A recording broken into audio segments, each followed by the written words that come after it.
Isinabit ko na sa tamang lalagyan ang natitirang sangkap at saka inihanda ko na ang mga sangkap na gagamitin ko para sa pagluluto ng bulalo ng baboy.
Mga ka-guys, nilagay ko na yung mga sangkap sa kaldero.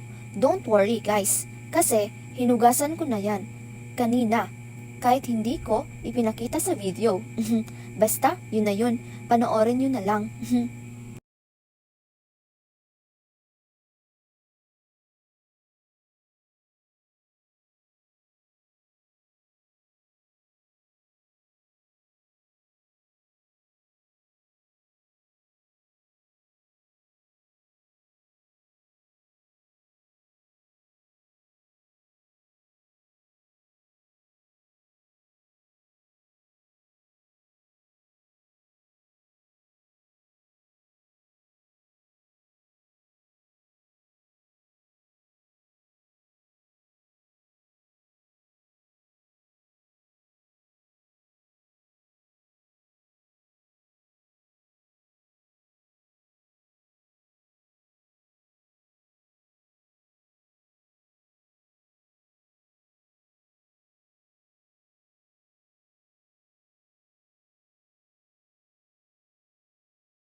Ayun, si Papa na lang ang pinagawa ko ng apoy at siya na rin ang nagsalang ng kaldero dahil takot talaga ako sa apoy. Tingnan nyo naman, mga ka-guys, sobrang laki ng apoy.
Dumating na yung jowa ko galing sa kanilang bahay. Pinapunta ko siya dito kasi dito kami maghahapunan. Niyaya ko siya na dito na maghapunan sa amin. Sobrang bait niya dahil tumulong din siya para mag-apoy yung lutuan namin.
Ayun na nga, nilagay na ni Papa yung gulay.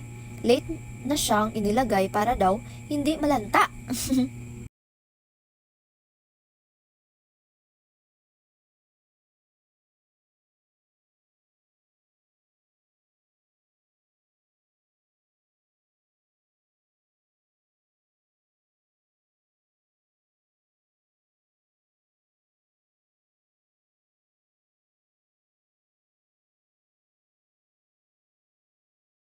So ayun lang naman mga ka-guys, luto na siya. Ready to eat na. Sobrang sarap nito mga ka-guys. Kumpletong kumpleto sa Ricados. Kainan na! So yun lang naman mga ka-guys. Thank you so much for watching. See you on my next vlog. Mga ka-guys, I hope you enjoyed today's video. Don't forget to like, comment, and subscribe for more. Salamat ulit sa panunood and I can't wait to share more with you soon. Babu!